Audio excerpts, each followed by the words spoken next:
Welcome to Stir Crazy Sailing and Adventures. I'm Dennis.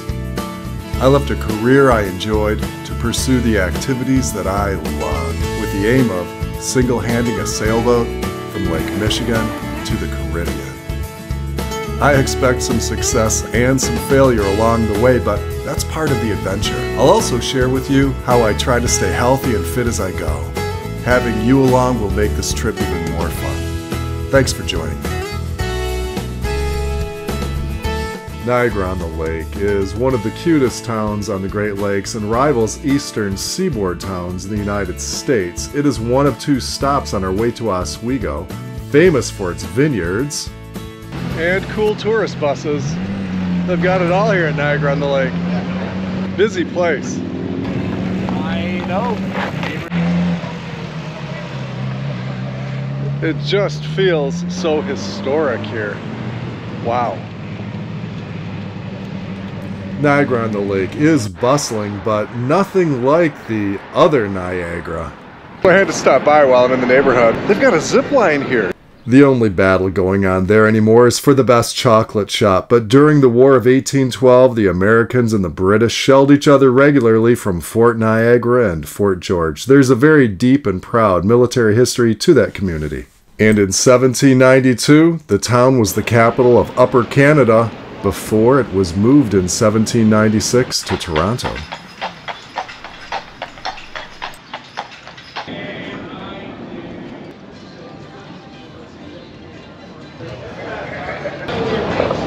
The old Angel Inn, haunted. I like it. It is reported to be the oldest continually operated inn in Canada. This town is historic. This is Canada's Greenbelt, and there are wineries galore.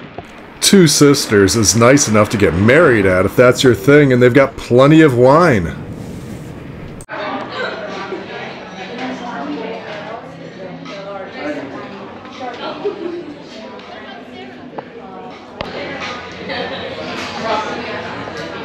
Starting with the Cab Franc, and then I'll move on to the Merlot, and then a tasting or two before the Riesling.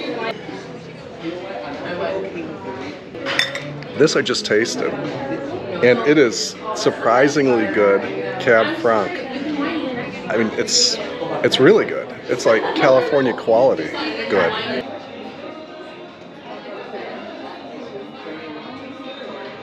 As expected for this region, the Riesling is excellent. You know, sweet wine served cold.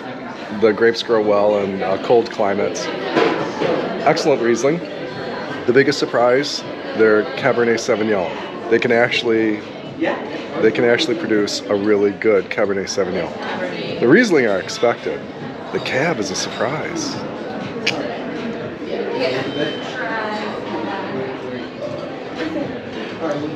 Sweet and chilly.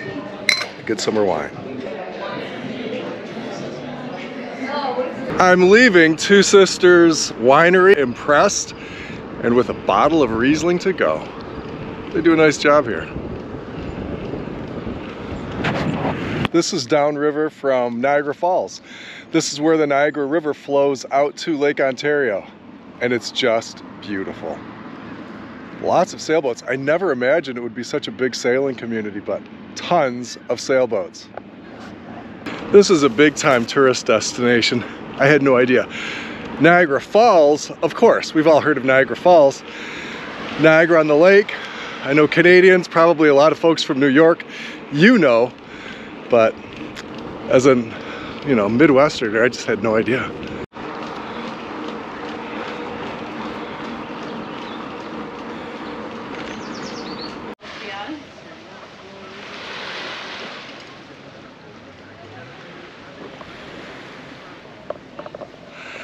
I've wanted to visit this gazebo for a long time. It's instrumental in the movie The Dead Zone with Christopher Walken, which was created from a book by Stephen King. I'm sure there are a lot of fans of Stephen King. His genre, horror, is not really my thing. But I like the movie The Dead Zone, and I'm a big fan of Christopher Walken. So I'm really happy to have finally gotten to this gazebo. Gazebo is said in a really spooky way like that in the movie. It's a movie worth seeing. You may like it. In some ways, it's kind of timely.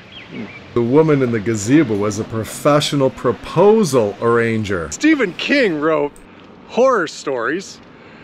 They're performing proposals at a location that was instrumental in one of the movies. I would love to see that play. Prince Caspian. I love the Chronicles of Narnia. I enjoyed the books and I enjoyed every one of the movies. But I'm not going to be here for it this time, and I hope that at some point I can pass by here again and go. It's a real opportunity. This place is amazing. I need to get back here, and so do you. You need to get here. One day into the sailing season, my water heater died.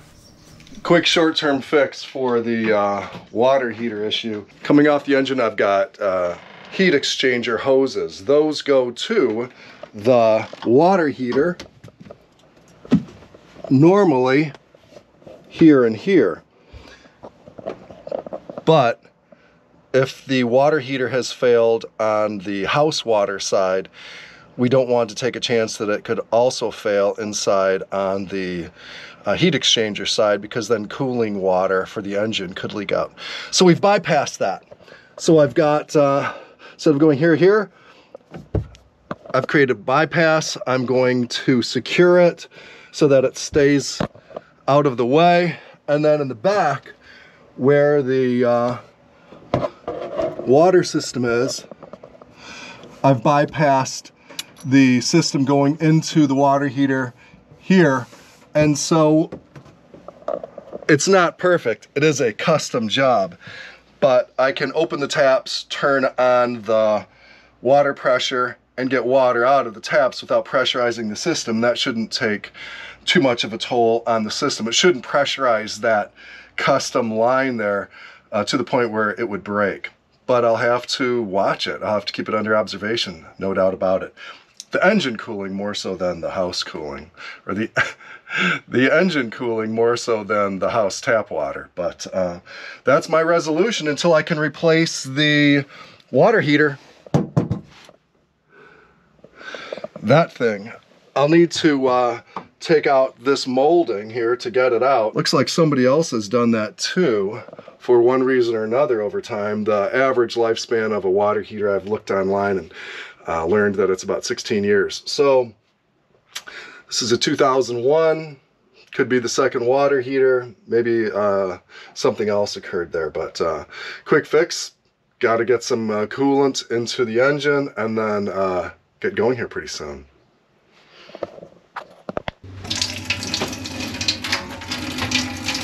We have water. I want my kayak to be more than just a decoration on the bow of my sailboat. It needs to be used, but getting it off the boat and getting it on the boat is always a bit of a challenge.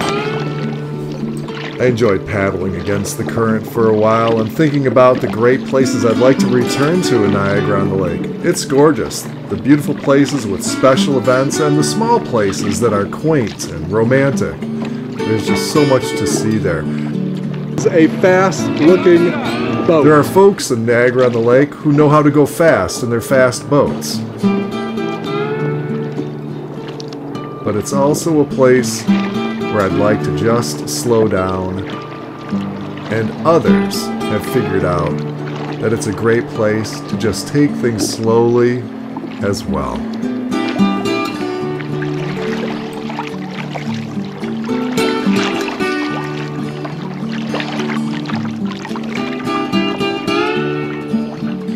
There's a certain culture that comes with sailors, not just boaters, but sailors. Nothing wrong with boaters overall, but there's a certain culture that comes with sailors, you know, fun-loving group, but there's a seriousness to that group, and just a really good vibe there at the sailing club at Niagara-on-the-Lake. The other thing that I'm not sure I've put in too much of, I've gushed about the town. I've gushed about Niagara-on-the-Lake. It is special. It is, you know, it's an international tourism magnet. I'm not overstating what it is. It's just adorable, entertaining, beautiful, fun, and I can see why anybody who wants to come and visit Niagara Falls thinks, oh, I'll go check out this little village. Check out the village and then go see what the falls are like. Make the village the priority, see a play, do some biking, drink some wine, see some historic sites. Niagara-on-the-Lake is special, and I'm embarrassed that I didn't know better. It's so cool. So we're headed out. We're going to have fun today. The rest of the fun is going to have to wait until next week. Hey, thanks again for jumping aboard. Thumbs up, subscribe, share with friends. I'll see you later. Just for the record, I did shoot video inside the old Angel Inn in Niagara-on-the-Lake, the haunted old pub. And when I got back to look at the footage, nothing showed up on my memory card. It's true.